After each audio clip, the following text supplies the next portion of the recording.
नमस्कार दोस्तों, स्वागत है आपका हमारे आज के लेक्चर में। आज का अपना टॉपिक रहेगा भुगतान संतुलन, बैलेंस ऑफ पेमेंट। इसी के अंतर्गत जो चालू खाता घाटा है, पूंजी खाता है, वो देखेंगे। एफडीआई, एफआईआई क्या चीज़ है, ये सारी चीज़ें हम आज के लेक्चर में कवर करने वाले हैं। तो शुरुआत करते हैं कि ये भुगतान संतुलन होता क्या चीज़ है। इसको हम मोटा मोटी इस प्रकार से समझ सकते हैं कि जो भुगतान संतुलन है ये एक प्रकार की बही है। इस बही को रखता कौन है? इस बही को सारे देश रखते हैं और आईएमएफ भी एक बही के रूप में मेंटेन करता है। ये समझने की दृष्टि से बता रहा हूँ, इसकी परिभाषा है वो अलग है। बही में हम क्या लिखते हैं? कितने का सामान बेचा, जो बनिया बही रखता है यही बात देश करते हैं कि कितना उन्होंने निर्यात किया, कितना उन्होंने आयात किया। ये सारी चीज़ें वो एक व्यवस्थित लेखे जोखे के रूप में रखते हैं। इसी को भुगतान संतुलन कहा जाता है। तो भुगतान संतुलन की परिभाषा क्या होगी? इसकी परिभाषा होगी कि किसी एक देश द्वारा अन्य सभी देशों के साथ एक वित्तीय वर्ष में किए जाने वाले समस्त लेन देन का व्यवस्थित लेखा जोखा क्या कहलाता है? भुगतान संतुलन कहलाता है। परिभाषा इसकी हम लिखेंगे कि किसी एक देश का अन्य सभी देशों के साथ एक वित्तीय वर्ष में किए जाने वाले समस्त लेन देन का व्यवस्थित लेखा जोखा बीओपी कहलाता है। बैलेंस ऑफ पेमेंट यानी भुगतान संतुलन कहलाता है। तो भुगतान संतुलन के अंदर क्या लिखा जाएगा कि कितना आयात हुआ है, कितना निर्यात हुआ है। अगर हम भारत की दृष्टि से देखें तो ये हमें जानकारी देता है कि डॉलर का कितना अंतर प्रवाह हुआ है, कितना बहिर्प्रवाह हुआ है। डॉलर का अंतर प्रवाह कब होगा? जब हम निर्यात करेंगे। निर्यात करेंगे, दूसरे देशों को हम देंगे अपना सामान, वो बदले में हमें डॉलर के रूप में मुद्रा देंगे। अगर हम आयात कर रहे हैं दूसरे देशों से तो उसको हम डॉलर देंगे, तभी वो हमको सामान देगा, सेवा देगा। तो आयात में डॉलर का बहिर्प्रवाह होता है और निर्यात में डॉलर का अंतर प्रवाह होता है। आयात में क्या है? डॉलर का बहिर्प्रवाह और निर्यात में डॉलर का अंतर प्रवाह। ठीक है। इस डॉलर के अंतर प्रवाह और बहिर्प्रवाह को नापने का एक तरीका है भुगतान संतुलन, जो हर देश रखता है और आईएमएफ के द्वारा सभी देशों का भुगतान संतुलन मेंटेन किया जाता है। तो अब हम देखते हैं इसकी विशेषताएं क्या होती है। विशेषताएं। तो भुगतान संतुलन कितने टाइम के लिए बनता है? एक वित्तीय वर्ष का बनता है। यहाँ पर लिखा है ना, एक वित्तीय वर्ष। तो ये केवल एक वित्तीय वर्ष के लिए बनाया जाता है। दूसरे वित्तीय वर्ष के लिए दूसरा भुगतान संतुलन बनाएंगे, हम मेंटेन करेंगे। ठीक है। तो एक वर्ष के लिए बनाया जाता है। इसका प्रारूप कौन देता है? आईएमएफ के द्वारा इसका प्रारूप दिया जाता है। आईएमएफ के द्वारा प्रारूप दिया जाता है। कौन बनाता है? जैसे अपना भारत देश है, इसका भुगतान संतुलन कौन बनाएगा? तो हर देश का जो केंद्रीय बैंक होता है उसके द्वारा भुगतान संतुलन बनाया जाता है। अपने यहाँ कौन बनाएगा? आरबीआई, क्योंकि अपना केंद्रीय बैंक आरबीआई है। किसमें बनाया जाता है? कौन सी मुद्रा में बनाया जाता है? तो ये डॉलर मुद्रा में हमेशा बनाया जाता है। किस चीज को हम लेन देन मानेंगे दूसरे देशों के साथ? जब निवासी और गैर निवासी व्यक्ति या कंपनी है उसके बीच में कोई लेन देन होता है, यानी निवासी और गैर निवासी के मध्य लेन देन होगा। ठीक है। अपने देश में दो कंपनियां लेन देन कर रही है, वो नहीं होगा। दूसरे देशों की कोई दो कंपनियां हैं, व्यक्ति लेन देन करें, वो नहीं होगा। जब अपना देश और किसी दूसरे देश का व्यक्ति या कंपनी आपस में कोई लेन देन करती है, सरकार कोई लेन देन करती है, उसको हम भुगतान संतुलन के अंदर रखेंगे। फिर इसके दो खाते होते हैं, कौन थे? एक होता है चालू खाता और एक होता है पूंजी खाता। लेखांकन की दृष्टि से इसके दो भाग होते हैं, एक होता है डेबिट, एक होता है क्रेडिट। लेखांकन की दृष्टि से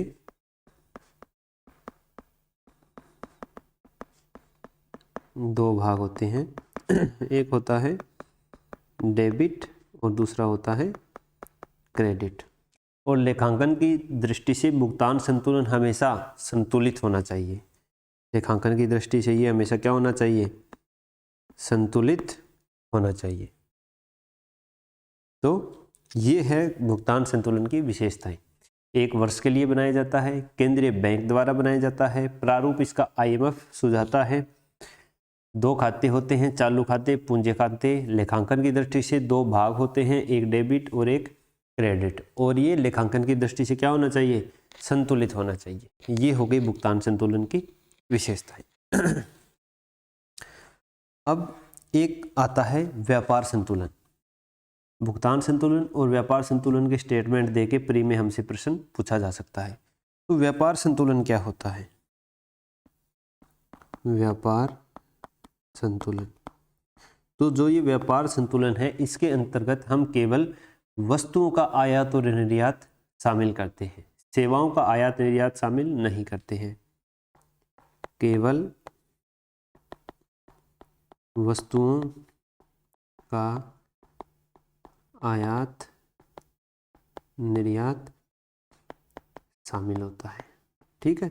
सेवाएं इसके अंदर इंक्लूड नहीं है, जबकि भुगतान संतुलन में वस्तुओं और सेवाओं दोनों का आयात निर्यात शामिल किया जाता है। तो ये व्यापार संतुलन होता है, ये तीन प्रकार का होता है। एक होता है संतुलित अवस्था होना इसकी, संतुलित या बैलेंस्ड। इसमें क्या होगा?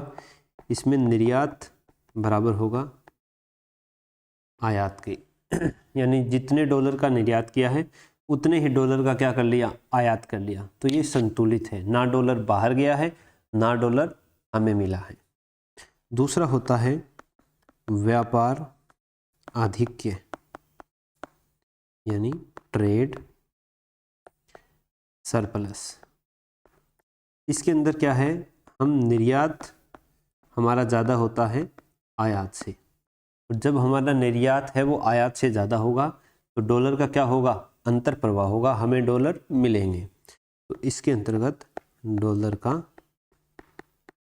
अंतर प्रवाह होता है। दूसरा होता है व्यापार घाटा, यानी ट्रेड डेफिसिट। इसके अंदर जो निर्यात है वो कम हो जाता है आयात से, यानी आयात ज़्यादा है निर्यात कम है, और जब हम आयात करेंगे किसी से तो हम उसको डॉलर देंगे तो हमारे से डॉलर कहाँ जा रहा है? बाहर की तरफ। तो यहाँ पर डॉलर का क्या हो जाएगा? बहिर्प्रवाह। डॉलर का बहिर्प्रवाह होता है। तो ये व्यापार संतुलन होता है, बैलेंस ऑफ ट्रेड। तो जो बैलेंस ऑफ पेमेंट है, यानी जो भुगतान संतुलन है, बहुत ज़्यादा व्यापक होता है बैलेंस ऑफ ट्रेड से। ये क्या होगा? ज़्यादा व्यापक होता है, ठीक है।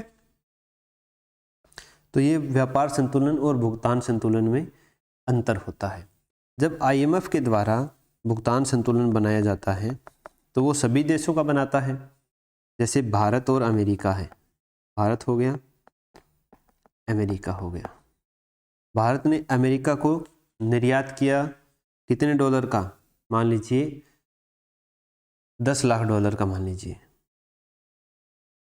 10 लाख डॉलर इसने क्या कर दिया? निर्यात कर दिया। तो ये 10 लाख डॉलर है, ये कौन से में रखेगा? भारत के तो आएंगे क्रेडिट में, और अमेरिका के किस में आएंगे? डेबिट में आएंगे। तो जितने देशों का लिखता रहेगा लास्ट में क्या रहेगा? भुगतान संतुलित रहेगा, क्योंकि जितना ये क्रेडिट होगा उतना ही क्या होगा, डेबिट होगा। और इसी प्रकार हर देश को भी अपना भुगतान संतुलन है वो संतुलित रखना होता है। कैसे संतुलित रखते हैं, आगे हम इसकी जानकारी लेंगे। ठीक है, इसी को क्या कहा जाता है, दोहरी लेखांकन पद्धति। दोहरी लेखांकन पद्धति, इसमें भुगतान संतुलन हमेशा क्या रहता है, संतुलन हमेशा संतुलित रहता है। तो भुगतान संतुलन आप समझ गए होंगे कि एक देश का एक वित्तीय वर्ष में अन्य सभी देशों के साथ किए गए समस्त लेन देन का जो लेखा जोखा है व्यवस्थित रूप से, उसको भुगतान संतुलन कहते हैं। विशेषताएं देख ली, एक वर्ष का बनाया जाता है, आरबीआई यानी केंद्रीय बैंक द्वारा बनाया जाता है, प्रारूप आईएमएफ के द्वारा डिसाइड किया जाता है, 2 भाग होते हैं, डेबिट और क्रेडिट, 2 खाते होते हैं, चालू खाता, पूंजी खाता। ठीक है, और ये हमेशा संतुलित अवस्था में होना जरूरी है। फिर व्यापार संतुलन देख लिया, अगर आयात निर्यात बराबर तो बैलेंस, अगर आयात ज़्यादा है निर्यात कम है तो व्यापार घाटा है, क्योंकि डॉलर का बहिर्प्रवाह हो रहा है। निर्यात ज़्यादा है आयात कम है, डॉलर का अंतर प्रवाह हो रहा है, तो व्यापार आधिक्य है। और भुगतान संतुलन हमेशा किससे ज़्यादा होता है, व्यापार संतुलन से व्यापक होता है। तो ये हो गया। अब हम समझते हैं कि ये खाते, जो चालू खाता पूंजी खाता है, इसके अंतर्गत कौन सी चीज़ें आती हैं, और यहीं से सवाल उठ कर के आएगा।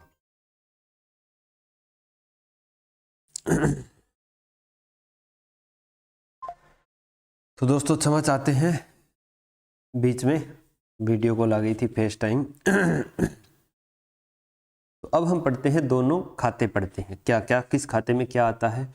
यही हमसे आरएस प्री में सवाल उठाकर पूछ सकता है कि फलानी चीज़ है वो कौन से खाते में आती है, या पूंजी खाते में कौन सी चीज़ नहीं आती है, चालू खाते में कौन सी चीज़ें आती है।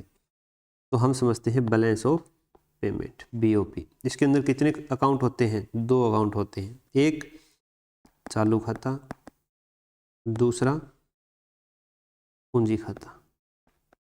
पूंजी खाता, तो ये आप चार्ट बना सकते हो। मेरे पास ये नोट्स भी लिखे हुए हैं मैंने, तो इनकी फ़ोटो खींच के भी मैं टेलीग्राम चैनल पे डाल दूंगा, वहाँ से आप इनको देख सकते हो। तो 2 खाते हो गए, एक चालू खाता एक पूंजी खाता। चालू खाते को क्या बोलते हैं, करंट अकाउंट, और पूंजी खाते को बोलते हैं कैपिटल अकाउंट। ठीक है, चालू खाते के अंदर 2 चीज़ें आती हैं जिनको क्या बोला जाता है, एक को बोलते हैं हम दृश्य मद, और दूसरे को बोलते हैं अदृश्य मद। ठीक है, दृश्य मद में क्या आएगा, दृश्य मद में आएगा वस्तुओं का आयात निर्यात, वस्तुओं का आयात निर्यात, जिसको हम क्या बोलते हैं, व्यापार संतुलन भी बोलते हैं। ठीक है, ये किस में आएगा, दृश्य मद में आएगा। अदृश्य मद में क्या आएगा, अदृश्य मद में आएगा सेवाओं का आयात निर्यात, सेवाओं का आयात निर्यात। इसके अलावा एक और चीज आएगी, ब्याज, आय और लाभ, लाभांश, ब्याज, लाभांश और आय। तीसरा आएगा हस्तांतरण। हस्तांतरण में एक तरफा हस्तांतरण बोलते हैं हम। हस्तांतरण के अंदर आएंगे उपहार, अनुदान और निजी प्रेषण, ये चीजें आएंगी। तो चालू खाते के 2 भाग, दृश्य मद और अदृश्य मद। दृश्य मद में वस्तुओं का आयात निर्यात, अदृश्य मद में सेवाओं का आयात निर्यात, फिर लाभांश, आय और ब्याज, और फिर आएगा हस्तांतरण, उपहार, अनुदान, निजी प्रेषण। ये किस में आएंगे, अदृश्य मद में आएंगे। यहाँ से भी प्रश्न आ सकता है कि कौन सा अदृश्य मद में शामिल है, कौन सा दृश्य मद में शामिल है। तो चालू खाता इतना ही है अपना। इसके बाद पूंजी खाता। पूंजी खाते में 3 चीजें आती हैं। एक आएगा विदेशी निवेश, दूसरा आएगा विदेशी ऋण, और तीसरा आएगा विदेशी परिसंपत्ति, विदेशी परिसंपत्ति। अब विदेशी निवेश है उसमें भी दो प्रकार होते हैं, हमने देखा है, एक जिसको बोलते हैं FDI और दूसरा FPI। FPI में भी दो प्रकार होंगे, एक FII और दूसरा QFI। QFI में भी दो होंगे, एक होगा ADR, एक होगा GDR। ये विदेशी निवेश में आएंगे, ये सारी टर्म हम समझेंगे। FDI foreign direct investment, FPI foreign portfolio investment, फिर FPI में FII foreign institution investment, QFI में क्वालिफाइड फॉरेन इन्वेस्टर, फिर ADR GDR, ADR American depository receipt, GDR global depository receipt. आगे इन 6 के 6 को हम डिटेल में समझने वाले हैं, तो जल्दबाजी बिल्कुल नहीं है। फिर विदेशी ऋण, विदेशी ऋण दो लेते हैं, एक जो निजी कंपनियां हैं वो लेती है और दूसरा कौन लेती है, सरकार।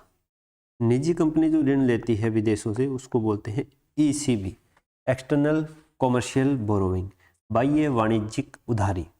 और सरकार जो लेती है वो किससे लेती है, IMF से लेती है और दूसरे स्रोतों से, हो गई वर्ल्ड बैंक वगैरह से, इनसे लेती है। फिर विदेशी परिसंपत्ति है जिसके अंतर्गत NRI जमाएं शामिल होती है, और NRI जमाओं में हम 3 खाते पढ़ेंगे।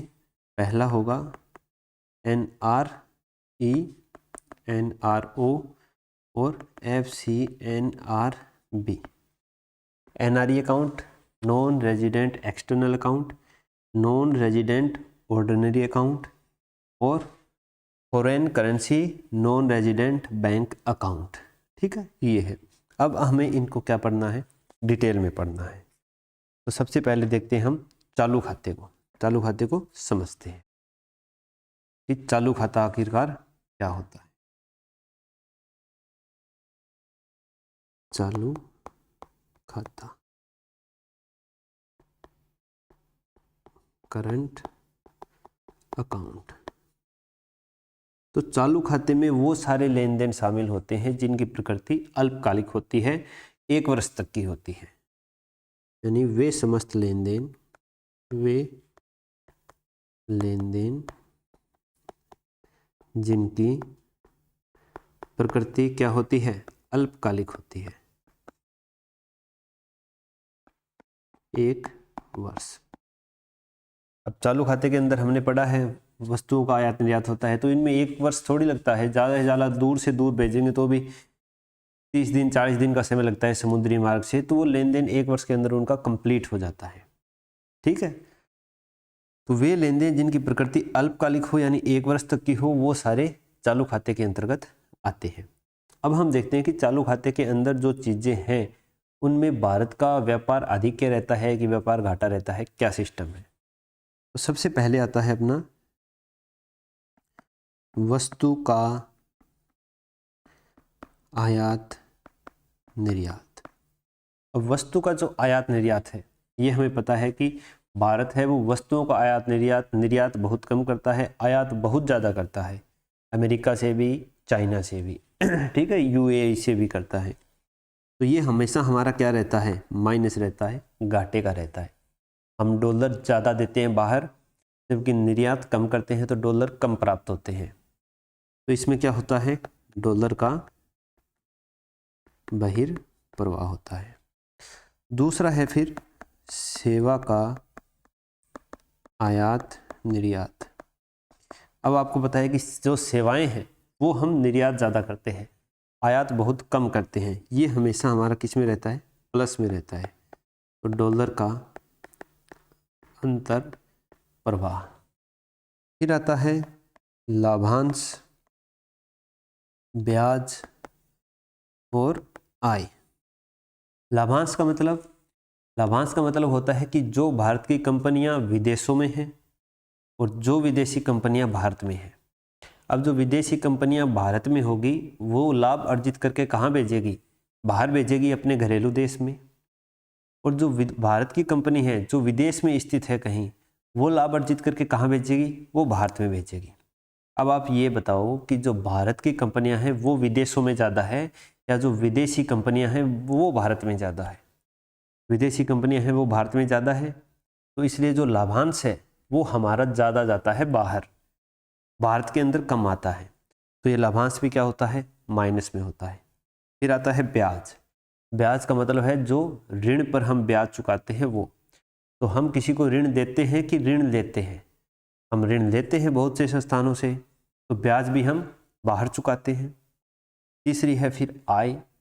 आय का मतलब जो लोग रहते हैं, भारत में रहते हैं या भारत के लोग विदेशों में रहते हैं, वहाँ से जो आय भेजते हैं, तो ये आय के अंदर भी हम माइनस में ही हैं। अपने लोग भारत में कम बेचते हैं, भारत के अंदर जो विदेशी है वो ज़्यादा बेचते हैं अपने देशों में, तो इनके अंदर हमारा देश हमेशा माइनस में रहता है। फिर इसके बाद में आता है हस्तांतरण। हस्तांतरण में क्या आएगा? उपहार, अनुदान और निजी प्रेषण। निजी प्रेषण ये हमारा क्या रहता है? ये प्लस रहता है, क्योंकि हमें कई बार अनुदान मिलता है, निजी प्रेषण जो आता है वो प्लस में रहता है। तो इसमें माइनस में डॉलर का बहिर्प्रवाह और इसमें डॉलर का अंतर प्रवाह। लेकिन ये जो वस्तु का आयात निर्यात वाला मद है ना, ये इतना ज़्यादा बड़ा है हमारा कि ये दोनों प्लस मिलकर भी इसको पूरा नहीं कर पाते हैं। तो इसलिए हमारा जो व्यापार है वो हमेशा घाटे का होता है, और इसके कारण चालू खाता घाटा है वो बढ़ जाता है। जो व्यापार घाटा है ये क्या होता है? वस्तु का आयात निर्यात। व्यापार घाटा ये हमारा इतना ज़्यादा है कि जिसको मिलकर ये सारी चीज़ें पूरा नहीं कर पाती है। तो इसलिए हमारा जो चालू खाता है वो भी किस में रहता है? घाटे में रहता है। अब चालू खाता है वो फिर कितने प्रकार का हो गया? एक तरह से दो प्रकार का होता है, एक करंट अकाउंट सरप्लस और करंट अकाउंट डिफिशिएट। सरप्लस में हमारे पास डॉलर आए हैं, डिफिशिएट में हमसे डॉलर है वो बाहर गए हैं, यानी डॉलर का बहिर्प्रवाह हुआ है। इसके अंतर्गत इंपोर्ट क्या है? ज़्यादा हुआ है एक्सपोर्ट से, और इसमें इंपोर्ट जो है वो कम हुआ है, एक्सपोर्ट ज़्यादा हुआ है। तो हमारा तो CAD ही रहता है, करंट अकाउंट डेफिशिएट रहता है अपना चालू खाता घाटा। और जो चालू खाता घाटा है ये जुड़वां घाटा होता है किसका? राजकोषीय घाटे का। ये दोनों घाटे क्या हैं? जुड़वां होते हैं। किस प्रकार से होते हैं समझ लेते हैं। मान लीजिए ये हो गया चालू खाता घाटा। अब चालू खाता घाटा है, ये बढ़ेगा तो डॉलर का बहिर्प्रवाह बढ़ेगा। डॉलर का बहिर्प्रवाह बढ़ेगा तो अपना क्या होगा? रुपए का मूल्य ह्रास होगा। रुपए का मूल्य ह्रास होगा तो मुद्रास्फीति बढ़ेगी। मुद्रास्फीति बढ़ेगी तो फिर RBI कौन सी नीति अपनाएगा? संकुचित मौद्रिक नीति अपनाएगा। ये सब चीज़ें मैं पढ़ा चुका हूँ आपको पीछे इंडियन इकोनॉमी की क्लास में, बैंकिंग के अंदर और बजट के अंदर भी, ठीक है। संकुचित मौद्रिक नीति, इसके अंदर फिर RBI क्या बढ़ा देगा? ब्याज की दर बढ़ा देगा। ब्याज की दर बढ़ेगी तो यील्ड भी क्या होगा? बढ़ जाएगा। यील्ड बढ़ेगा तो जो बॉन्ड का मूल्य है वो क्या हो जाएगा? कम होगा। और बॉन्ड का मूल्य कम होगा तो सरकार को घाटा होगा, जिसके कारण राजकोषीय घाटे में क्या हो जाएगी? वृद्धि हो जाएगी। ठीक, तो चालू खाता घाटा बढ़ने से राजकोषीय घाटा बढ़ रहा है। तो इसलिए ये दोनों क्या है? जुड़वां घाटा इनको बोला जाता है। अब जो चालू खाता घाटा है ये भी दो प्रकार से काम कर सकता है, एक सकारात्मक रूप से, एक नकारात्मक रूप से। तो जो करंट अकाउंट डिफिशिएट है ये सकारात्मक भी हो सकता है और नकारात्मक भी हो सकता है। सकारात्मक कब होगा कि जब हम ऐसी चीज़ों का आयात करें जो आगे आने वाले समय में हमारी अर्थव्यवस्था में वृद्धि करे, रोजगार में वृद्धि करे, हमारे फॉरेक्स में वृद्धि करे। तो ऐसा आयात वो आयात होगा जिसमें हम मशीनों का आयात कर रहे हैं, किसी तकनीक का आयात कर रहे हैं। सकारात्मक होगा जब मशीन का, तकनीक का आयात किया है, जिसके कारण क्या है, हमारा चालू खाता घाटा बढ़ा है। लेकिन नकारात्मक कब होगा, जब हम उपभोग की वस्तुएं हैं उनका आयात कर रहे हैं, जैसे कच्चा तेल हो गया, सोयाबीन ऑयल हो गया, इस प्रकार की चीज़ें। तो उसमें ये नकारात्मक होता है क्योंकि हम उसका उपभोग कर लेते हैं, वो किसी भी प्रकार का एक तरह से उत्पादक निवेश नहीं है। ठीक है, तो ये दो प्रकार का फिर हो सकता है यहाँ पर। तो अब जब चालू खाता घाटा अपना हो रहा है तो इसको सही कैसे करते हैं ताकि हमारा भुगतान संतुलन है वो संतुलित हो, बराबर कैसे आए। तो इसको संतुलन किया जाता है दोस्तों 3 तरीकों से। वो 3 तरीके कौन से हैं? या तो इसको आप पूंजी खाते से संतुलित करो, पूंजी खाता आधिक्य। मान लो पूंजी खाता जो है अपना भुगतान संतुलन का दूसरा खाता है, एक चालू खाता एक पूंजी खाता। तो पूंजी खाते में जो सरप्लस है उससे इसकी भरपाई करो, या फिर फॉरेक्स जो अपना बचा हुआ है, जो रिजर्व है अपना, जहां हम डॉलर को रिजर्व रखते हैं, वो दे करके इसकी भरपाई करो। और तीसरा होता है फिर आईएमएफ से उधार लो। आईएमएफ से उधार, जो हमें क्या उनसा उधार देता है, गैर रियायती उधार देता है, ब्याज के साथ उधार देता है, या फिर उस सही करो। तब इन 3 चीज़ों से हम हमारे जो चालू खाता है उसको संतुलित करने का प्रयास करते हैं। इसी को ही बोला जाता है चालू खाते का वित्तीयन। ठीक है, कितने प्रकार से होगा? 3 प्रकार से। पूंजी खाते में जो अधिक है वो कहाँ डालो? चालू खाते में डालो, उसकी भुगतान करो जो हमने चीज़ें आयात की है उनका। फॉरेक्स में जो डॉलर रखे हैं हमने वो निकाल के दो, या फिर वहाँ भी नहीं है तो फिर क्या लो? आईएमएफ से उधार लो। और ये हमें आईएमएफ से उधार कब लेना पड़ा था? 1991 में, जब हमारी अर्थव्यवस्था के पास केवल 7 दिन का रिजर्व रहा था आयात करने का। उस समय फिर हमने आईएमएफ से उधार लेना पड़ा था, जो हमें गैर रियायती उधार मिला था। उसी के बाद हमारे जो एलपीजी सुधार है वो लागू किए गए, रुपए का मूल्य ह्रास किया गया यानी अवमूल्यन किया गया। तो ये शर्तें हमने आईएमएफ की मानी थी। तो चालू खाते का वित्तीयन 3 चीज़ करते हैं, पूंजी खाता आधिक्य से, फॉरेक्स से, या फिर जब ये दोनों चीज़ें नहीं होती है तो आईएमएफ से उधार लेकर के करते हैं। इसके लिए फिर इसके बाद हमें क्या करना पड़ता है? इसके बाद जब हमारे ऊपर ये संकट आया, हमने आईएमएफ से रिजर्व लिया, तो हमें कुछ ऐसा करना चाहिए जिससे क्या हो, डॉलर के अंतर प्रवाह में वृद्धि होनी चाहिए, जिससे हमारा चालू खाता घाटा क्या हो जाए? कम हो जाए। तो चालू खाता घाटा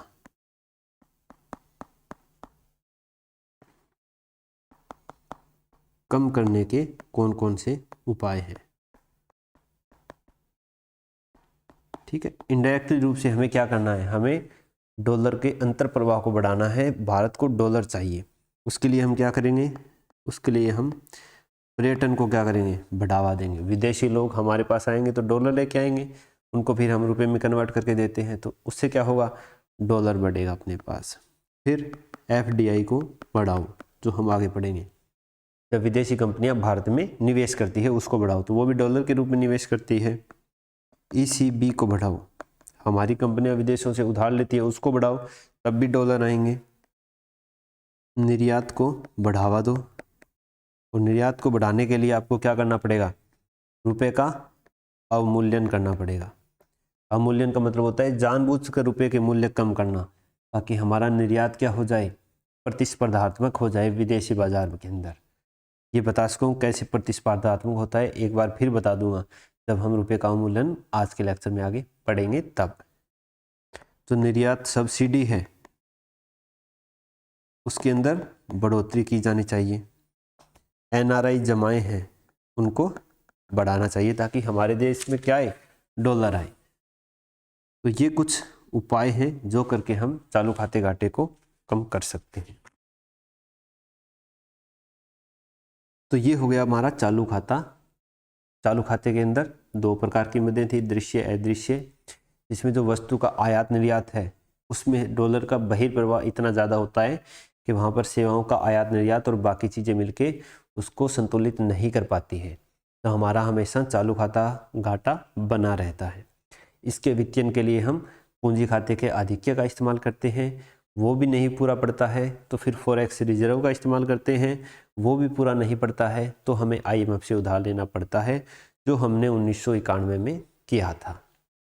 रुपए का अवमूल्यन करना पड़ता है। और चालू खाता घाटा को कम करने के लिए हम डॉलर के बहिर्प्रभाव को बढ़ाने वाले उपाय करते हैं, जिसमें पर्यटन, FDI, ECB, निर्यात, इन सब को बढ़ाना होता है, NRI जमाओं को बढ़ाना होता है। तो ये चालू खाता अपना हो गया कंप्लीट। दूसरा खाता कौन सा है? पूंजी खाता है। पूंजी खाता, कैपिटल अकाउंट। ये वो खाते होते हैं जिसमें वो लेन देन शामिल करते हैं जिनकी प्रकृति क्या होती है? दीर्घकालिक होते हैं, यानी 1 वर्ष से ज़्यादा की अवधि होती है। वे लेन देन जिनकी प्रकृति दीर्घकालिक यानी ग्रेटर देन 1 साल से, वो सारे लेन देन को हम कैपिटल अकाउंट में रखते हैं। कितने प्रकार का होता है? 3 प्रकार का होता है। हमने देखा था विदेशी निवेश, विदेशी ऋण और विदेशी परिसंपत्ति। तो जो विदेशों से अपने पास पैसा आता है वो कितने प्रकार का हो गया? एक तरह से 2 प्रकार का होता है। एक होता है विदेशी निवेश और दूसरा होता है विदेशी ऋण। विदेशी निवेश और विदेशी ऋण। टोपी लगा लें यार, पढ़ो हो गया।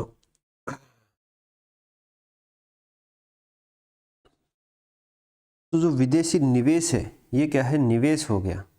तो ये देयता सृजित नहीं करता है, देयता सृजित नहीं करता है। जबकि ऋण पे हमें क्या चुकाना पड़ेगा? ब्याज चुकाना पड़ेगा। तो ये देयता सृजित करता है। अब जो विदेशी निवेश है ये कितने प्रकार का होता है? 2 प्रकार का होता है। एक होता है FDI और दूसरा होता है FPI। ये दोनों क्या है? इक्विटी अवधारणा है। इक्विटी यानी शेयर वाली अवधारणा है कि जो कंपनी ने जहाँ निवेश किया है उसको लाभ होगा तो FDI FPI को फायदा होगा, उनको घाटा होगा तो FDI FPI को भी घाटा होगा। ये नहीं है कि इतने पैसे इतना ब्याज उनको देना ही देना है। वो जहाँ निवेश कर रहे हैं उसके ऊपर डिपेंड करेगा कि उन्हें लाभ हो रहा है या हानि। तो ये इक्विटी अवधारणा है। FPI को बोलते हैं फॉरेन डायरेक्ट इन्वेस्टमेंट और FPI को बोलते हैं फॉरेन पोर्टफोलियो इन्वेस्टमेंट। विदेशी प्रत्यक्ष निवेश, विदेशी प्रत्यक्ष निवेश और इसको बोलते हैं विदेशी पोर्टफोलियो निवेश। ठीक है। विदेशी निवेश के 2 भाग, FDI FPI, foreign direct investment, foreign portfolio investment. जो FDI है ये क्या है? ये दीर्घकालिक निवेश होता है, ज़्यादा समय तक लगने वाला निवेश है और ये आधारभूत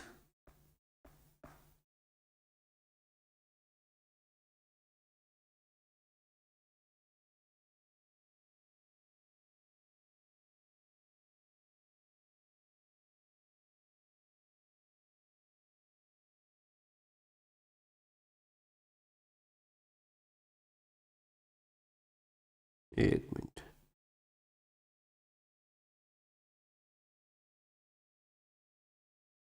क्या हो गया?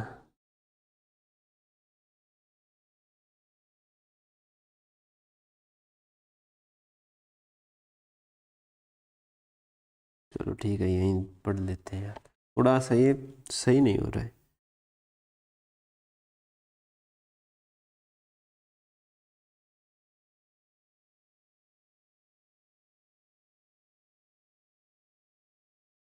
एक मिनट इसको सही कर लेता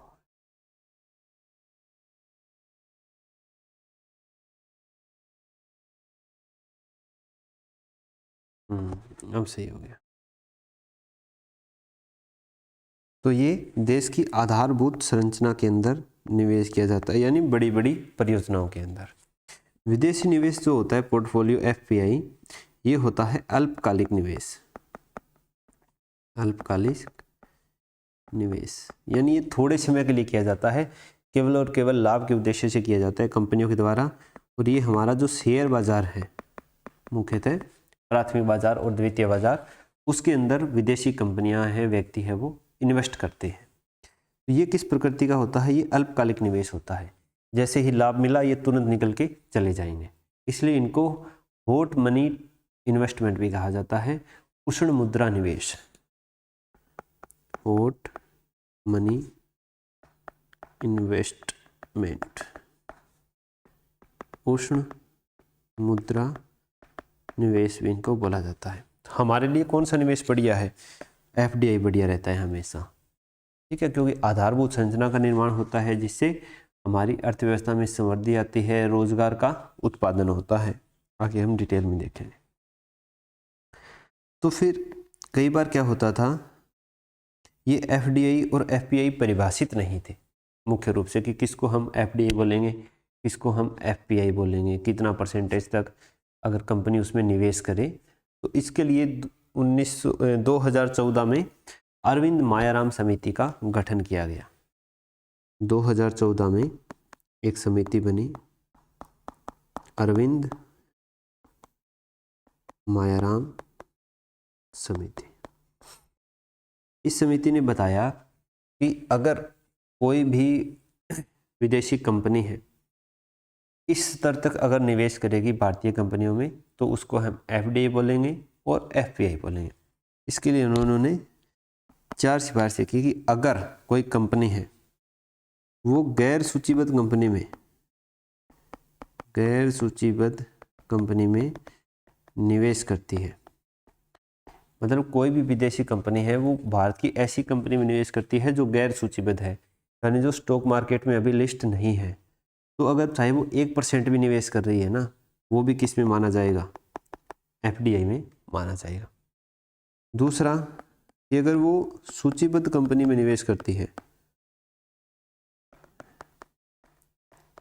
और वो निवेश है वो 10% से ज़्यादा होता है, तो उसको भी क्या माना जाएगा? एफडीआई माना जाएगा।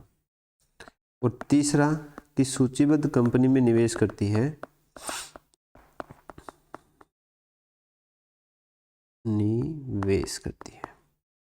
वो क्या है, कम है 10% से, लेकिन वो शर्त के साथ ये निवेश करती है कि हम आगे इसको 10% से ज़्यादा बढ़ाएंगे, तो उसको भी हम किस में मानेंगे? एफडीआई के अंतर्गत मानेंगे। और फिर अगर सूचीबद्ध कंपनी में निवेश बिना किसी शर्त के 10% से कम है, तो वो एफपीआई मानी जाएगी। तो एफडीआई मानने के 3 आधार हैं, एफपीआई मानने का एक ही आधार है। एफपीआई का जो आधार है वो ये है कि सूचीबद्ध कंपनी होनी चाहिए और निवेश 10% से कम होना चाहिए, वो आएगा एफपीआई में। बाकी 3 आधार हैं वो एफडीआई के हैं। पहला कि कंपनी है वो गैर सूचीबद्ध हो, लिस्टेड ही ना हो शेयर मार्केट में, तो उसमें जितना भी निवेश होगा वह सारा एफडीआई माना जाएगा। फिर सूचीबद्ध कंपनी में अगर 10% से ज़्यादा निवेश है उसको भी हम एफडीआई मानेंगे। फिर अगर सूचीबद्ध कंपनी में निवेश 10% से कम है, लेकिन कंपनी इस एग्रीमेंट के साथ निवेश कर रही है कि हम आगे चलकर इसको 10% से ज़्यादा लेके जाएंगे, तो वो भी एफडीआई के अंतर्गत ही माना जाएगा। तो ये है अरविंद मायाराम समिति की सिफारिशें। फिर 2020 में सरकार ने एफडीआई नियम में और संशोधन किए, जिसके अंतर्गत एफसीसीबी, एडीआर और जीडीआर इनको भी एफडीआई में सम्मिलित कर लिया। एफसीसीबी क्या होती है इसको हम अभी देखते हैं, एडीआर जीडीआर आगे देखेंगे। एफडीआर होता है फॉरेन करेंसी कन्वर्टिबल बॉन्ड, यानी ऐसा बॉन्ड जो किस में हो, फॉरेन करेंसी में हो, और जो थोड़े दिन बाद क्या हो जाएगा, कन्वर्ट हो जाएगा किसके अंतर्गत, शेयर या इक्विटी में, उसको भी हम क्या मानेंगे, एफडीआई मानेंगे। ठीक है, एफसीसीबी को।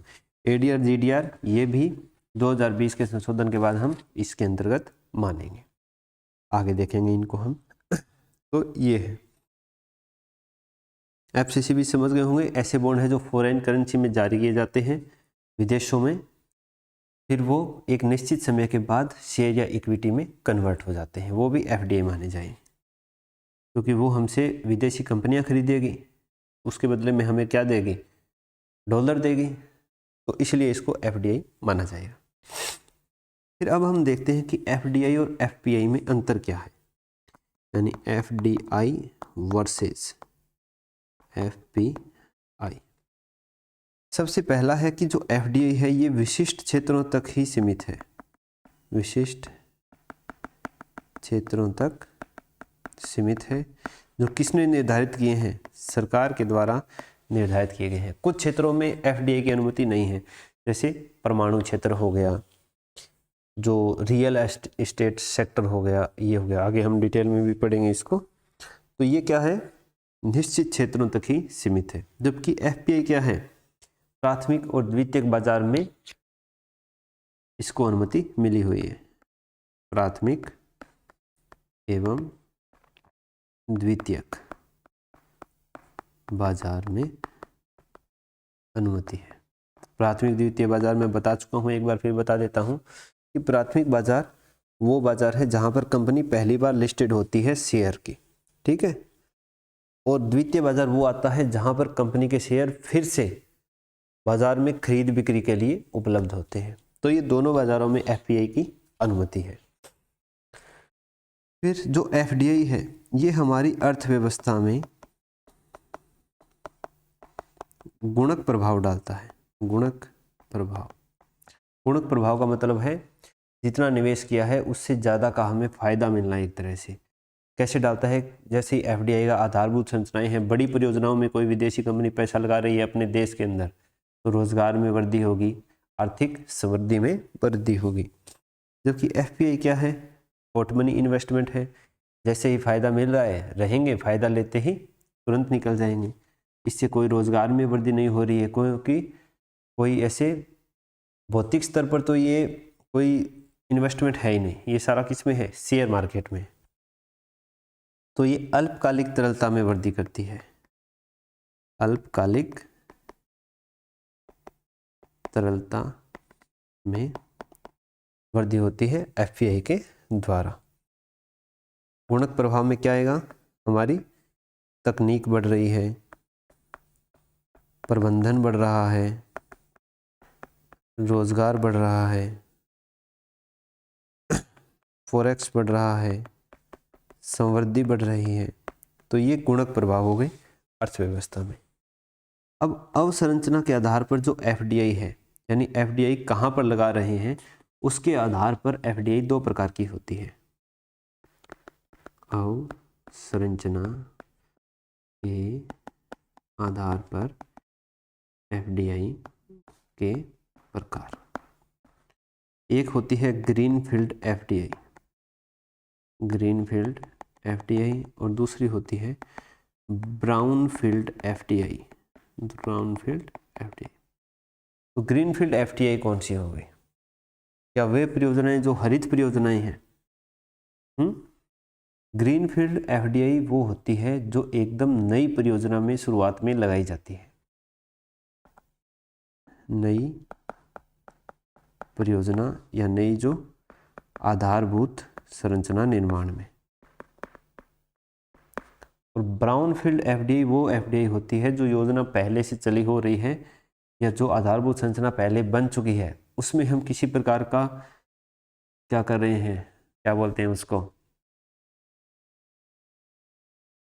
मेंटेनेंस कर रहे हैं किसी प्रकार की, इस प्रकार से, यानी पुरानी रिनोवेशन, पुरानी परियोजना में निवेश।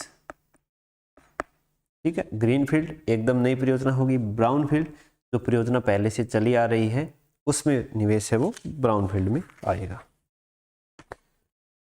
इसके बाद देखते हैं कि भारत में एफडीआई आने के कौन से मार्ग हैं। भारत में एफडीआई आने के मार्ग, यानी ऐसा तो है नहीं कि जो भी कंपनी जैसे चाहेगी सीधा भारत की कंपनी में निवेश कर देगी, नहीं, इसके लिए एक प्रोसीजर फॉलो होता है। वो क्या है? इसके दो मार्ग हैं, जिसमें एक को बोलते हैं हम स्वचालित मार्ग और दूसरे को बोलते हैं अनुमति मार्ग। जो स्वचालित मार्ग है इसमें कम से कम 95% एफडीआई है इसी मार्ग से आती है और 5% एफडीआई आती है अनुमति मार्ग से। स्वचालित मार्ग में सरकार की अनुमति नहीं चाहिए, सरकार की अनुमति नहीं चाहिए, जबकि अनुमति मार्ग में सरकार की अनुमति आवश्यक है। अनुमति क्या होती है? आवश्यक होती है। स्वचालित मार्ग को बोलते हैं बंबई मार्ग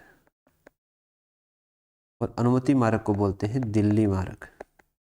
अब ये मार्ग दिल्ली मार्ग बंबई मार्ग बोलने के भी पीछे एक रीजन है, क्योंकि स्वचालित मार्ग में आरबीआई को 30 दिन पूर्व नोटिस देगी कंपनी, 30 दिन पूर्व नोटिस। यानी जो कंपनी भारत में एफडीआई के तौर पर निवेश करना चाहती है वो 30 दिन पहले आरबीआई को नोटिस देगी और बाद में फिर हमारी कंपनी में निवेश करेगी। इसको बोलते हैं बंबई मार्ग, क्योंकि आरबीआई का मुख्यालय कहाँ है? मुंबई में है। अनुमति मार्ग को दिल्ली मार्ग इसलिए बोलते हैं क्योंकि सरकार से अनुमति लेनी है। इसमें सरकार कहाँ बैठती है? दिल्ली में बैठती है, तो इसको क्या बोला जाता है? दिल्ली मार्ग। तो स्वचालित मार्ग से तो ये हो गई। दिल्ली मार्ग से आने के भी फिर दो तरीके हैं। एक, अगर निवेश 5,000 करोड़ से कम है और अगर निवेश 5,000 करोड़ से ज़्यादा है। 5,000 करोड़ से कम है तो जिस संबंधित विभाग या मंत्रालय है जहाँ पर एफडीआई निवेश होना चाहती है वहाँ पर उसको अप्लाई करना होगा, यानी संबंधित विभाग या मंत्रालय में। फिर वहाँ, और अगर 5,000 करोड़ से अधिक है तो देखती है ये CCEA। CCEA बता चुका हूँ जब मैंने आपको क्या पढ़ाया था? MSP पढ़ाया था, cabinet committee of economic affairs. ठीक है, आर्थिक मामलों की कैबिनेट समिति, इसके द्वारा अप्रूवल लेना होगा। और 5,000 करोड़ से कम है तो संबंधित विभाग या मंत्रालय से अप्रूवल लेना होगा।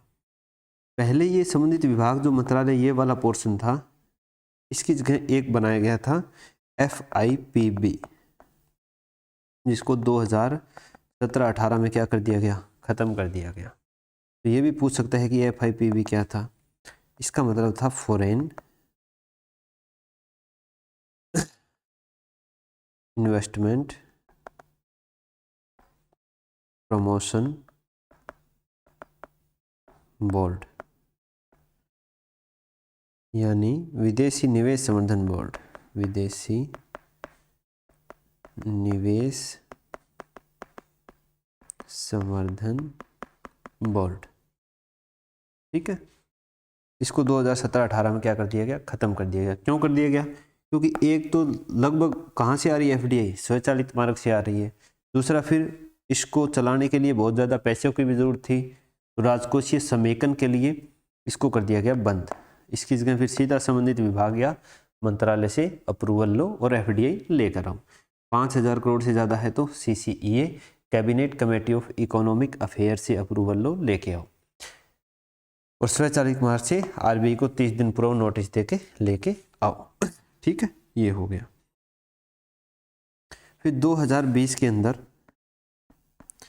भारत ने एफडीआई नियमों में फिर संशोधन किए और बताया कि 7 देश जिनसे भारत की क्या लगती है? स्थलीय सीमा लगती है, इनसे अगर कोई निवेश आएगा तो वो एफडीआई ही होगा, एफपीआई में निवेश नहीं होगा। 7 देश कौन से हैं जिनकी स्थलीय सीमा लगती है? काउंट करो एक बार आप अपने मन में। सबसे पहले पाकिस्तान, फिर अफ़गानिस्तान, फिर चीन, फिर नेपाल, फिर भूटान, फिर म्यांमार और फिर बांग्लादेश। इन 7 देशों से अगर कोई निवेश आता है तो वो एफडीआई ही माना जाएगा। जो श्रीलंका अपना बच गया, श्रीलंका से एफडीआई और एफपीआई दोनों की अनुमति दी गई। अब है कि वैश्विक स्तर पर एफडीआई के आंकड़े कौन जारी करता है, यानी विश्व के स्तर पर एफडीआई किस देश में कितनी एफडीआई कैसे कैसे गई है, वो आंकड़े कौन सी संस्था जारी करती है, इसको बोलते हैं अंकटाड, UNCTAD, अंकटाड। यूएन से क्या बनेगा, यूनाइटेड नेशन, सी से conference trade and development, trade and development. इसके द्वारा एफडीआई के आंकड़े जारी किए जाते हैं। ये प्रतिवर्ष एक रिपोर्ट निकालती है, उस रिपोर्ट का नाम है world investment report, world investment report. इसके द्वारा वैश्विक स्तर पर एफडीआई के आंकड़े जारी किए जाते हैं। भारत में फिर कौन जारी करता है, वैश्विक स्तर पर तो अंकटाड हो गई, भारत में करता है उद्योग एवं वाणिज्य मंत्रालय, उद्योग एवं वाणिज्य मंत्रालय। इस मंत्रालय में कौन सा विभाग करता है, DPIIT विभाग। इसके द्वारा एफडीआई के आंकड़े जारी किए जाते हैं। इसकी फुल फॉर्म क्या है, इसकी फुल फॉर्म है department for promotion of investment and internal trade. Department for promotion of investment and internal trade DPIIT विभाग है जो उद्योग एवं वाणिज्य मंत्रालय के अंतर्गत आता है। इसके द्वारा भारत में एफडीआई के आंकड़े जारी किए जाते हैं। ठीक है, अब देखते हैं एफडीआई के लाभ क्या क्या है, कि एफडीआई से हमें फ़ायदा क्या होता है। क्यों हम एफडीआई के पीछे पड़े हुए हैं कि हमें एफपीआई नहीं चाहिए, हमें चाहिए तो एफडीआई चाहिए। तो एफडीआई के लाभ, एफडीआई के लाभ सबसे पहले तो है कि एफडीआई आएगी, भारत में डॉलर आएगा तो पूंजी उपलब्धता में क्या होगी, वृद्धि होगी, पूंजी उपलब्धता में वृद्धि होगी। एफडीआई अपने साथ क्या लेकर आएगी, प्रबंधन कुशलता, रोजगार, वृद्धि, तकनीक, नवाचार, फॉरेक्स, ये सब क्या होंगे, बढ़ेंगे हमारे देश के अंदर। ठीक है, फिर कोई विदेशी कंपनी हमारी कंपनी में निवेश कर रही है तो हमें पता चलेगा, जब दो कंपनियां आपस में मिलेगी तो आपस में क्या होगा, उनका समायोजन होगा। तो भारतीय विनिर्माताओं का वैश्विक विनिर्माताओं के साथ समायोजन, भारतीय विनिर्माताओं का वैश्विक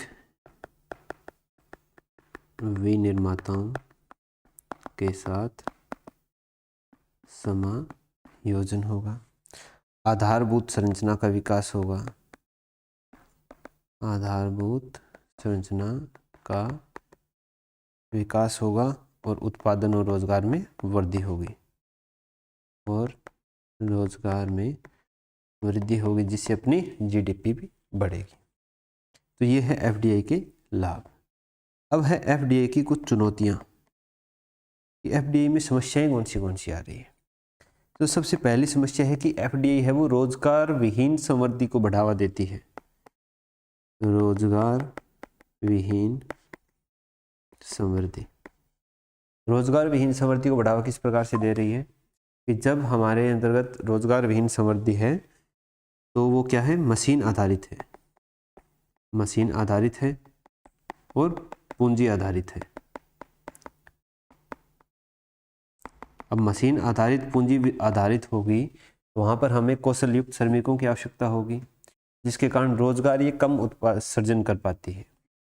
फिर जो एफडीआई है ये ज़्यादातर 5 राज्यों में आती है। कौन से?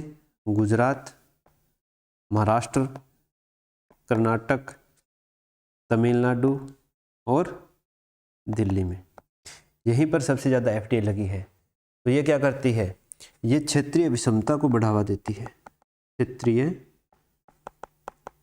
विषमता को बढ़ावा देती है।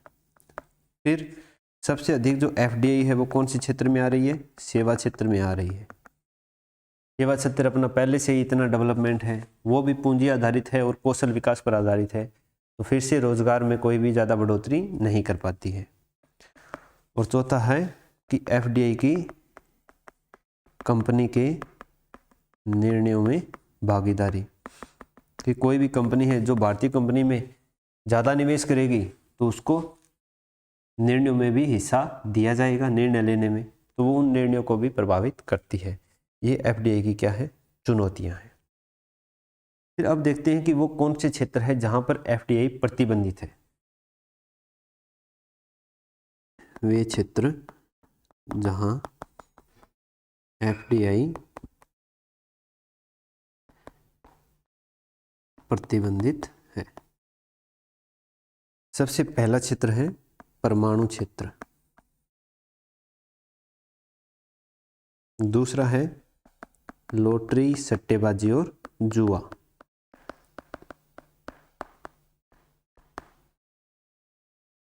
तीसरा है बागानी क्षेत्र,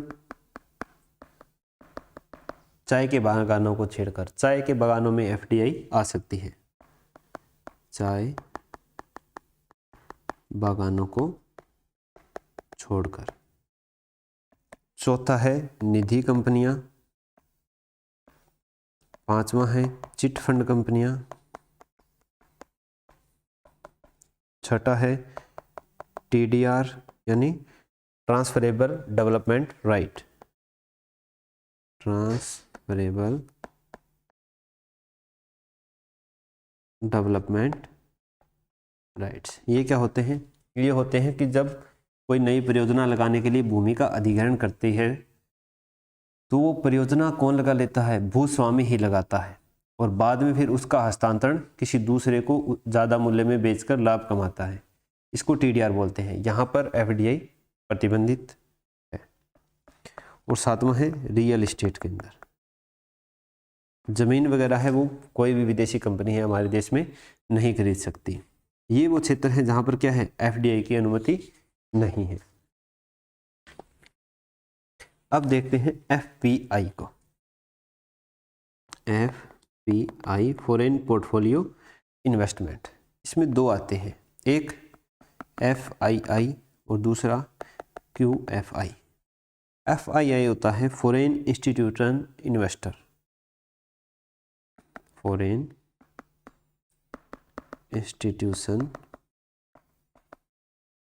इन्वेस्टर, और qualified foreign investor, qualified foreign investor. ये हो गए संस्थागत विदेशी निवेशक, और ये हो गए योग्य विदेशी निवेशक। संस्थागत विदेशक निवेशक है वो कौन होती है? कंपनियां होती है। और योग्य विदेशी निवेशक कौन होते हैं? कोई व्यक्ति होता है या व्यक्तियों का समूह होता है, समूह। ठीक है, एफआईआई क्यूएफआई आप समझ गए होंगे। फिर कंपनियां निवेश करती है, तो कोई भी व्यक्ति है वो किस प्रकार से निवेश करेगा हमारे शेयर मार्केट में? वो निवेश करेगा 3 प्रकार से।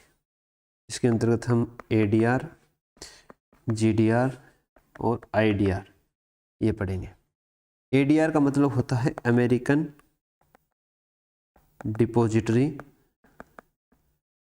रिसिप्ट, जीडीआर का मतलब है ग्लोबल डिपॉजिटरी रिसिप्ट, और IDR का मतलब है इंडियन डिपॉजिटरी रिसिप्ट। ये क्या चीज़ होती है? ये तब काम आती है जब कोई भी कंपनी है वो अपने शेयर किसी दूसरे देश के शेयर मार्केट में लिस्ट करना चाहती है। अब जैसे अमेरिकन डिपॉजिटरी रिसिप्ट है, इसका यूज़ तब होगा जब कोई भी भारतीय कंपनी है वो अमेरिकी स्टॉक मार्केट में अपने शेयर लिस्ट करना चाहेगी, शेयर बेचना चाहेगी। कहाँ पर? अमेरिकी स्टॉक मार्केट में। तो उसके लिए अमेरिकन डिपॉजिटरी रिसिप्ट है वो जारी की जाएगी, और ये मूल्य किस में रहेगा? डॉलर में रहेगा। ग्लोबल डिपॉजिटरी रिसिप्ट अगर यूरोपीय जो देश हो गए उनके अंतर्गत हमें उनके शेयर बाज़ार में इन्वेस्ट करना है या शेयर बेचने हैं, शेयर जारी करने हैं, वहाँ लिस्ट करने हैं, तो उसके लिए GDR जारी की जाएगी, और ये डॉलर या कोई अन्य विदेशी मुद्रा में जारी की जा सकती है। फिर है IDR। IDR का मतलब है कि कोई विदेशी कंपनी है जो अपने शेयर हमारे यहाँ पर स्टॉक एक्सचेंज है, सेंसेक्स या निफ्टी है, उसमें लिस्ट करके बेचना चाहती है, तो उसके लिए हम IDR जारी करेंगे, और ये किस में जारी होगी? रुपए के अंदर जारी की जाएगी। तो ये है ADR, GDR, IDR। ठीक है। अब RBI की जो PIS स्कीम है, पोर्टफोलियो इन्वेस्टमेंट स्कीम, RBI की एक स्कीम है PIS, पोर्टफोलियो इन्वेस्टमेंट स्कीम। इसके अंतर्गत जो ADR, GDR है वो FDI में शामिल किए गए हैं। ठीक है, ये याद रख लेना है। लेकिन जो फेमा कानून है उसके अंतर्गत ADR, GDR किस में है? FPI में है, जो हमने अभी पढ़ा है। अब फेमा और फेरा कानून क्या है? ये दो कानून है, इनको थोड़ा सा याद रख लीजिए। फेरा और फेमा। फेरा लागू किया गया था देश आज़ाद होते 1947 में, फेमा लागू किया था 2000 में। ठीक है। फेरे का फुल फॉर्म है फॉरेन एक्सचेंज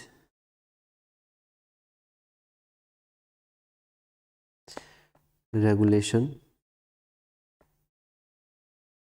एक्ट, और फेमा का है फॉरेन एक्सचेंज मैनेजमेंट एक्ट, विदेशी मुद्रा विनियमन अधिनियम, और इसका है विदेशी मुद्रा प्रबंधन अधिनियम। इसमें क्या है? तो फेमा है, इसके अंदर जो फेरा में कानून बनाए गए थे उनको क्या किया था? थोड़ा सा लचीला किया गया था, ताकि विदेशी निवेश हमें ज़्यादा से ज़्यादा मिल सके। ठीक है, ये बस इतना याद रख लेना, इनकी फुल फॉर्म वगैरह। तो ये हो गया हमारा FPI। तो विदेशी निवेश हो गया अपना कंप्लीट। इसके बाद आता है विदेशी ऋण। ठीक है, विदेशी ऋण। विदेशी ऋण, विदेशी ऋण दो प्रकार के, एक सरकारी और दूसरा गैर सरकारी। गैर सरकारी कौन लेती है? कंपनियां लेती है। किस रूप में? ECB, एक्सटर्नल कॉमर्शियल बोरोइंग, बाह्य वाणिज्यिक उधारी के रूप में कंपनियां ले जाती है। अब जो कंपनी बाह्य वाणिज्यिक उधारी ले गई है, इसकी क्या विशेषताएं हैं? वो कंपनी है वो FDI प्राप्त करने के योग्य होना चाहिए। FDI को प्राप्त करने के योग्य होनी चाहिए, तभी RBI उसको अलाउ करेगा कि आप दूसरे जो विदेशी संस्थाएं उनसे ऋण ले सको। इनका नियामक कौन होता है? नियामक होता है इनका RBI। फिर ग्रीनफील्ड और ब्राउनफील्ड दोनों में बाह्य वाणिज्यिक उधारी है वो ली जा सकती है। कौन से? ग्रीनफील्ड और ब्राउनफील्ड, मैंने आपको बताया ही था। ग्रीनफील्ड ब्राउनफील्ड क्या होता है? इसके भी दो मार्ग हैं, एक है स्वचालित और दूसरा है अनुमति मार्ग। अनुमति मार्ग में अनुमति लेनी होती है इनको आरबीआई से, जिसमें मैक्सिमम 1.5 बिलियन डॉलर की उधारी ली जा सकती है। पहले ये 75 मिलियन थी, अब 1.5 बिलियन डॉलर हो गई है। तो ये हो गई ईसीबी। सरकारी है, सरकारी कंपनी उधार लेने के लिए हमारे पास दो अनुच्छेद हैं, 292 और 293। 292 के अंतर अगर हम विदेशों से उधार लेते हैं, आईएमएफ से उधार लेते हैं, तो इसके लिए संसद में इसको पारित करवाना होता है। संसद जब पारित कर देगी, संसद की अनुमति मिलेगी, तभी हम आईएमएफ से उधार ले सकते हैं। 293 है, इसमें है कि राज्यों के द्वारा जो उधारी ली जाती है वो केंद्र की अनुमति से राज्य भी क्या कर सकते हैं, विदेशी संस्थाओं से उधार ले सकते हैं, और उनके द्वारा जो मूलधन और ब्याज है उनका भुगतान कौन करेगा, राज्य के द्वारा ही किया जाएगा। केंद्र सरकार सिर्फ उनकी एक तरह से गारंटी देती है। तो ये दो अनुच्छेद हैं अपने। अब विदेशी ऋण में वृद्धि के 3 कारक हैं। विदेशी ऋण में वृद्धि के 3 कारक, एक होता है ईसीबी, ठीक है, कंपनियां विदेशों से उधार ले रही है। दूसरी है एनआरआई जमाएं, जो हमें वापस भी करनी है जब वो निकालेंगे। तीसरा होता है मूल्यन प्रभाव। मूल्यन प्रभाव क्या होता है कि आज हमने मान लो $100 उधार लिए, ठीक है, आज के समय डॉलर का मूल्य क्या चल रहा है, $1 बराबर मान लीजिए 80 रुपये चल रहा है। अब 5 साल बाद $1 का मूल्य कितना हो गया, 100 रुपये हो गया। तो ये जो 20 रुपये बढ़ गई, ये क्या कहलाया, मूल्यन प्रभाव। तो ये 20 रुपये एक्स्ट्रा तो हमें चुकाना ही है, फिर इसका जो ब्याज चुकाएंगे वो एक्स्ट्रा हम चुकाएंगे। तो मूल्यन प्रभाव से हमारे इसमें क्या होगी, विदेशी ऋण में बढ़ोतरी हो गई, ठीक है। इसके बाद आती है विदेशी परिसंपत्ति। विदेशी परिसंपत्ति, इसमें क्या आती है, एनआरआई जमाई आती है। इसके अंतर्गत 3 खाते हैं, एक एनआरई खाता, एक एनआरओ खाता, एक एफसीएनआरबी खाता। एनआरई में नॉन रेजिडेंट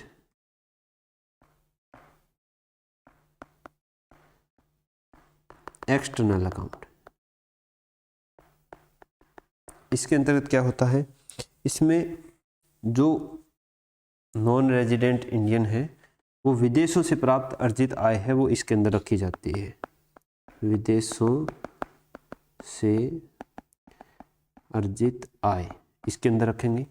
इस पर उनको क्या मिलेगा, ब्याज भी मिलेगा, और ये ब्याज क्या होगा, कर मुक्त होगा। क्यों, क्योंकि विदेशों से अर्जित आय है, इसलिए इसको कर मुक्त रख दिया गया है, ठीक है। बाकी वही है, पैसे निकलवा सकते हैं, डाल सकते हैं, नॉर्मल खाते की तरह होता है। दूसरा नॉन रेजिडेंट ऑर्डिनरी अकाउंट। इसके अंतर्गत क्या है कि अगर कोई नॉन रेजिडेंट है वो भारत में आय अर्जित करता है, भारत में अर्जित आय वो इन खातों में जमा करेगा, एनआरओ खातों में। इसमें भी ब्याज मिलता है, लेकिन वो क्या होता है, कर युक्त होता है, क्योंकि भारत से उसने आय अर्जित की है। फिर FCNRB, foreign currency non resident bank account. इसके अंतर्गत क्या करेगा, सावधि जमा करता है वो, कोई भी नॉन रेजिडेंट है वो सावधि जमा करता है। जो एनआरई खाता है इसमें विदेशों से अर्जित आय डालता है, तो वो किस में होगी, डॉलर में होगी। दिखाएगा किस में, रुपए में, प्रदर्शन उसका किस में करेगा, ये फिर रुपए में करेगा। इसमें भारत में अर्जित आय तो रुपए में ही होगी। ये सावधि जमा है, ये भी किस में होगी, डॉलर में होगी, डॉलर में की जाएगी। अब जो ये तीनों खाते हैं इनके ऊपर आरबीआई ने छूट दे रखी है। कौन सी छूट, कि बैंकों को इनके ऊपर सीआरआर और एसएलआर नहीं रखना है। सीआरआर एसएलआर डिटेल में बैंकिंग में पढ़ा चुका हूँ। ठीक है, इनको CRR SLR रखने से छूट प्रदान की गई है। दोनों क्या होते हैं, एक प्रकार के रिजर्व होते हैं। CRR RBI के पास रहता है, SLR बैंक के पास रहता है, सरकारी प्रतिभूति के रूप में भी रख सकते हैं। तो ये हो गया हमारा पूंजी खाता यहाँ पर कंप्लीट। अब देखते हैं हम विनिमय दर।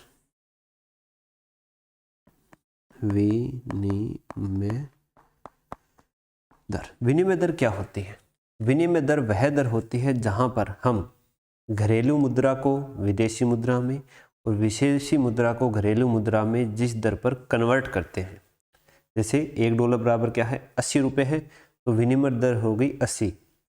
ठीक है, 80 रुपये का $1 बनेगा, $1 के 80 रुपये बनेंगे। यही क्या कहलाती है, विनिमय दर कहलाती है। यानी घरेलू मुद्रा और विदेशी मुद्रा जिस दर पर एक दूसरे में क्या की जाती है, परिवर्तित की जाती है, वो ही दर क्या कहलाती है, विनिमय दर कहलाती है।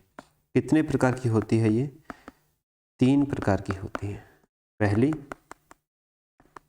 स्थिर विनिमय दर, दूसरी नम्य विनिमय दर और तीसरी प्रतिबंधित नम्य विनिमय। स्थिर विनिमय दर क्या होती है? जो सरकार के द्वारा या केंद्रीय बैंक के द्वारा डिसाइड कर दी जाती है, वो स्थिर विनिमय दर कहलाती है, फिक्स रखी जाती है। नम्य विनिमय दर जो बाजार के द्वारा यानी मांग एवं आपूर्ति जिसको डिसाइड करती है, वो नम्य विनिमय दर कहलाती है। प्रतिबंधित नम्य विनिमय दर क्या कहलाती है? जो डिसाइड तो होती है किससे, बाजार की जो मांग एवं आपूर्ति है उससे, लेकिन इसमें हस्तक्षेप कौन करता है? इसमें हस्तक्षेप करता है केंद्रीय बैंक। जैसे यहाँ अपने पर RBI करता है संकुचित और मौद्रिक नीति अपना करके। ठीक है, डॉलर का बाजार में क्रय करके, डॉलर का बाजार में विक्रय करके।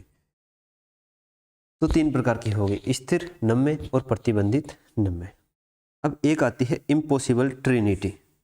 ये सवाल आ सकता है, इम्पॉसिबल ट्रिनिटी। इम्पॉसिबल है, ट्रिनिटी यानी कोई 3 चीजें हैं जो एक साथ इम्पॉसिबल है, यानी एक साथ तीनों को नियंत्रित करना असंभव है। 2 को नियंत्रित करोगे तो एक अनियंत्रित हो जाएगी, दूसरी 2 को करोगे तो एक अनियंत्रित हो जाएगी। इसके अंदर आता है सबसे पहले मुद्रास्फीति, फिर आता है फॉरेक्स और फिर आता है विनिमय दर। तो ये याद रख लेना, इंपॉर्टेंट हो सकता है तीनों को। ठीक है, मुद्रास्फीति फॉरेक्स को करोगे तो विनिमय दर कम ज़्यादा हो जाएगी, इस प्रकार से। अब भारत में विनिमय दर प्रणाली क्या है, कौन सी रही है, उसका थोड़ा सा जायजा ले लेते हैं। वीडियो लंबी हो रही है, मैं समझ रहा हूँ, लेकिन टॉपिक कवर करना जरूरी है, कंसेप्ट क्लियर करने जरूरी है, इसीलिए वीडियो इतना लंबा होता है। अच्छे लग रहे हो तो चैनल सब्सक्राइब कर लेना, अपने दोस्तों को शेयर कर देना। डिस्क्रिप्शन में हमारा टेलीग्राम चैनल का लिंक दिया हुआ है, उसको ज्वाइन कर लेना। ठीक है, अपने अमूल्य सुझाव हमें कमेंट बॉक्स में ज़रूर देना, ज़रूर रिप्लाई करेंगे। तो भारत में विनिमय दर प्रणाली, भारत में विनिमय दर प्रणाली शुरुआत करते हैं 1944 से। 1944 में एक समझौता होता है, ब्रेटन वुड्स समझौता, जिसके अंतर्गत एडजस्टेड पैक्ट प्रणाली को लागू किया जाता है। कोई देश है वो उतनी ही मुद्रा छापेगा जितना उसके पास स्वर्ण का भंडार हो। ठीक है, तो इसमें अमेरिका ने डॉलर छापे, स्वर्ण ज़्यादा था, तो अमेरिका ने दूसरे देशों को बोला कि आप अपने जो मुद्रा है उसको डॉलर से बैकअप दे सकते हो, कि आपके पास जितने डॉलर हैं उतनी आप मुद्रा छाप दीजिए, क्योंकि हमारा डॉलर किससे बैकअप है, सोने से बैकअप है, तो तुम्हारी मुद्रा इनडायरेक्टली रूप से किससे बैकअप हो गई, सोने से ही बैकअप हो गई। तो हम सोने के आधार पर डॉलर छापेंगे, आप डॉलर के आधार पर अपनी मुद्रा छापना, इसको एडजस्टेड पैक्ड प्रणाली बोला गया। 1971 में ये प्रणाली क्या कर दी अमेरिका ने, खत्म कर दी। बाजार और आपूर्ति है वो ही मुद्रा का मूल्य डिसाइड करने लग गई। तो यहीं से शुरुआत होती है। 1944 में ब्रेटन वुड्स समझौता, कौन सी, एडजस्टेड पैक्ड प्रणाली। इसके अंदर क्या था, सोना था यानी गोल्ड था, इसके बैकअप पे क्या छपा, डॉलर, और डॉलर के बैकअप पर आप क्या छापो, कोई भी और मुद्रा है वो छाप दीजिए। ठीक है। 1947 में भारत देश आज़ाद हुआ, तो अपना जो रुपये था ये किससे संबद्ध था, ये पाउंड या जो स्टर्लिंग था ब्रिटेन का से सह संबद्ध था, क्योंकि अंग्रेजों का शासन था, अंग्रेजों के द्वारा ये मुद्रा चलाई गई थी, मुद्रा का सारा कंट्रोल अंग्रेज ही करते थे। तो जो मूल्य पाउंड स्टर्लिंग का था वही मूल्य रुपए का भी था। दूसरा, भारत पर कोई विदेशी उधार भी नहीं था उस समय। ठीक है, अंग्रेज 0/0 करके गए थे एकदम। तो इस समय जो अपना रुपया था वो लगभग $1 के बराबर था 1947 के अंदर। फिर 1971 में एडजस्टेड पैक्ड प्रणाली क्या हो गई, समाप्त।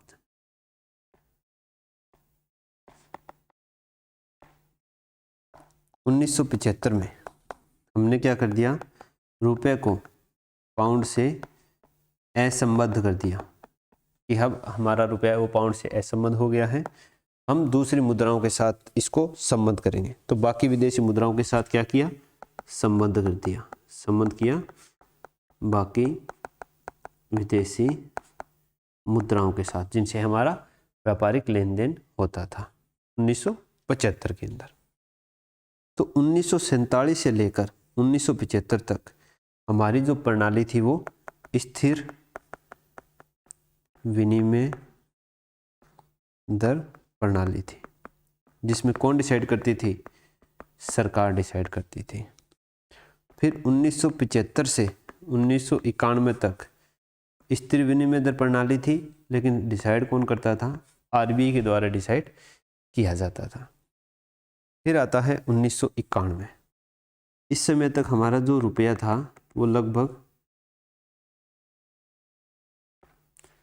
$1 के 10 रुपये के बराबर था। फिर 1991 में एलपीजी सुधार हुए,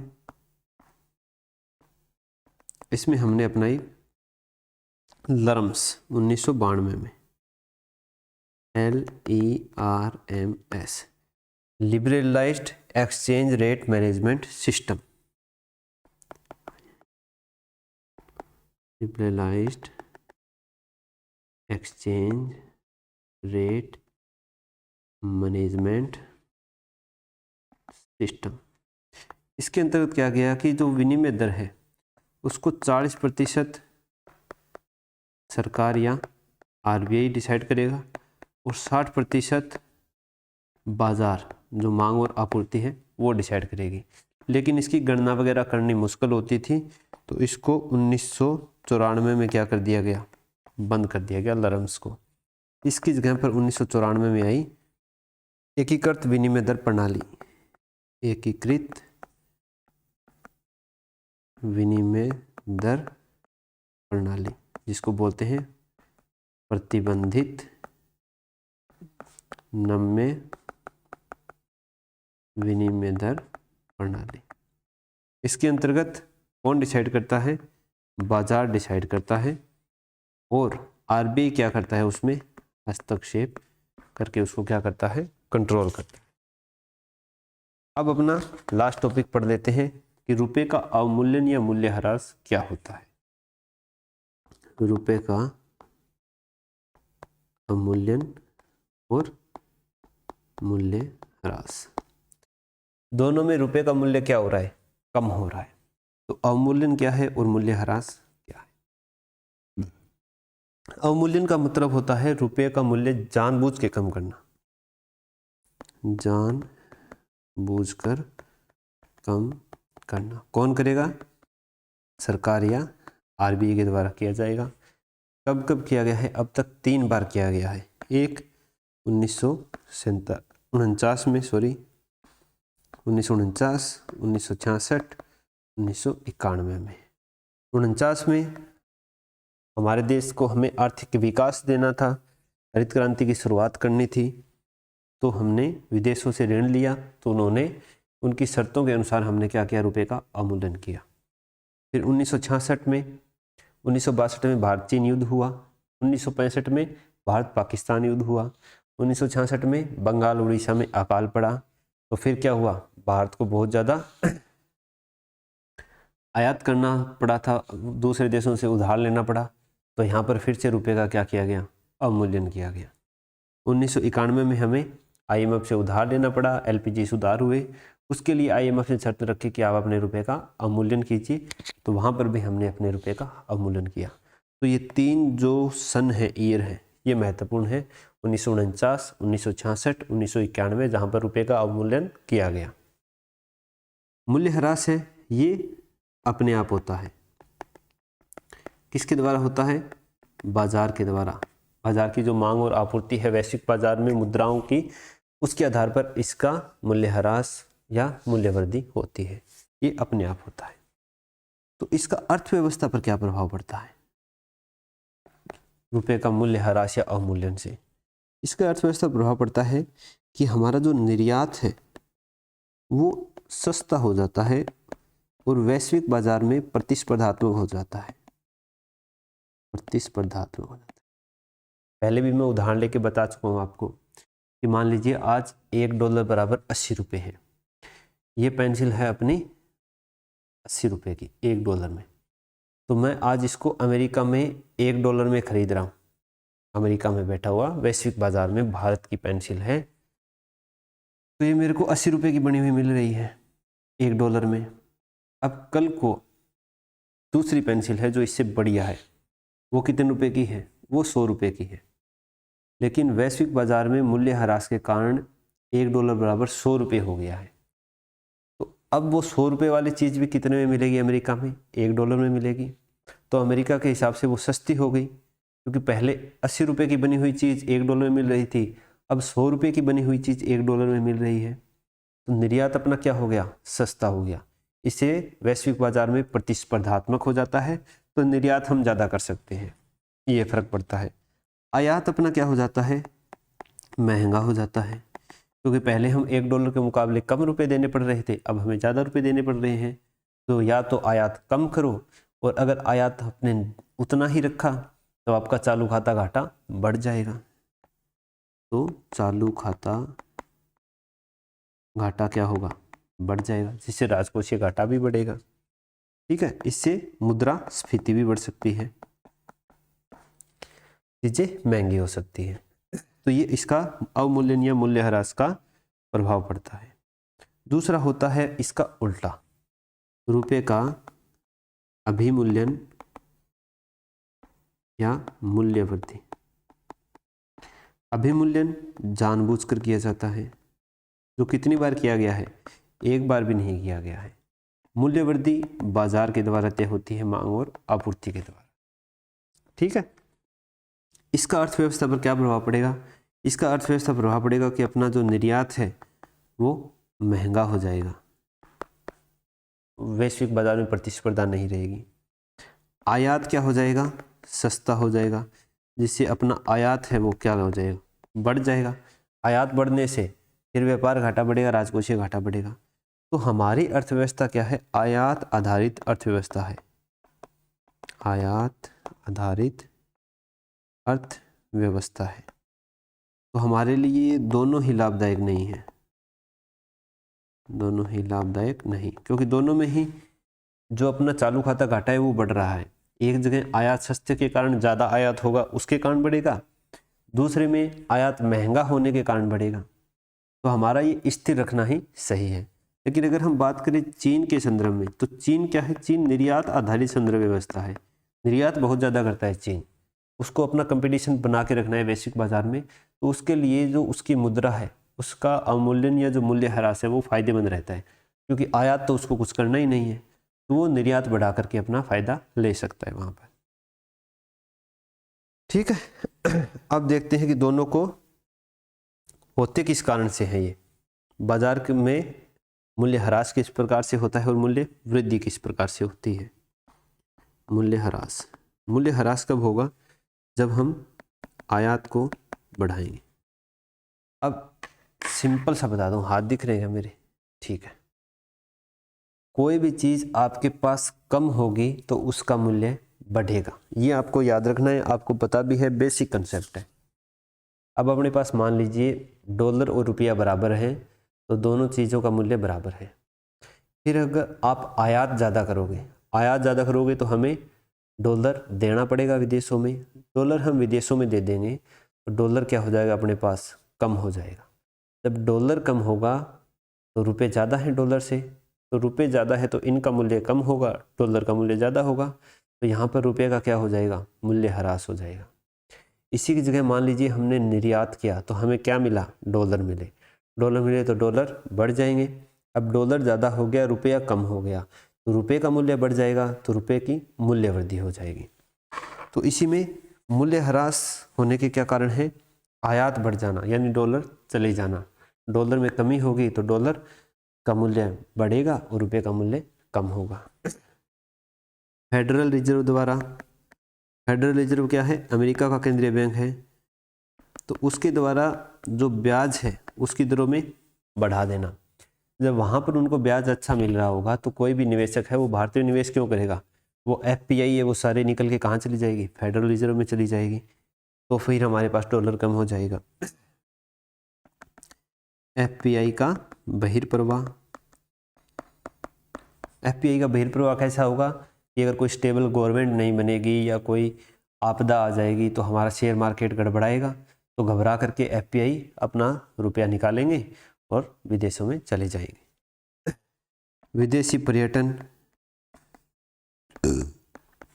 जब हमारे देश के लोग विदेशों में घूमने जाएंगे तो वो क्या करेंगे? रुपये को एक्सचेंज कराएंगे डॉलर में, डॉलर लेके जाएंगे वहाँ, तो डॉलर कम होगा। LRS स्कीम,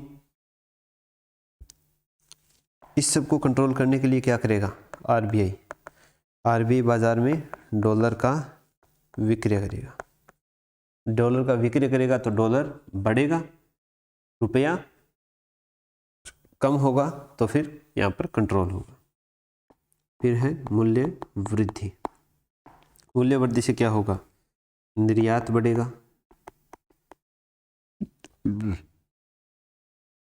मूल्य वृद्धि होने के कारण निर्यात बढ़ाना, FPI का बढ़ना, फेडरल रिजर्व की ब्याज दर कम होना, क्या हो जाना? कम हो जाना। NRI जमाओं में वृद्धि होना, ECB ज़्यादा ले लेना कंपनियों के द्वारा, घरेलू पर्यटन को बढ़ावा देना, ठीक है, और निजी प्रेषण में वृद्धि। इसमें क्या करेगा? RBI क्या करेगा? डॉलर का क्रय कर लेगा, जिससे बाजार में डॉलर क्या होगा? कम होगा, जो बढ़ा हुआ डॉलर है वो कम आ जाएगा, तो दोनों बराबर हो जाएंगे, तो RBI डॉलर का क्रय कर लेगा। ये थे अपना टॉपिक भुगतान संतुलन, जो 1 घंटे 28 मिनट यानी लगभग 1.5 घंटे की अपनी क्लास थी। तो क्लास कैसी लग रही है, समझ में कितना आ रहा है आपको, कमेंट करके ज़रूर बताना। अपने दोस्तों को ये चैनल ज़रूर शेयर करो। अच्छे कंसेप्ट, मेरा पूरा प्रयास है कि आपकी इकोनॉमी है वो क्लियर हो जाए। इंडियन पॉलिटी की, राजस्थान पॉलिटी की मैंने प्लेलिस्ट बना रखी है, पूरा समझाया गया है डिटेल में, आसानी से, आसान लैंग्वेज में, वो भी जाके देखो और हमारे टेलीग्राम चैनल को ज्वाइन करो। मिलते हैं हम कल दूसरी क्लास में। नमस्कार।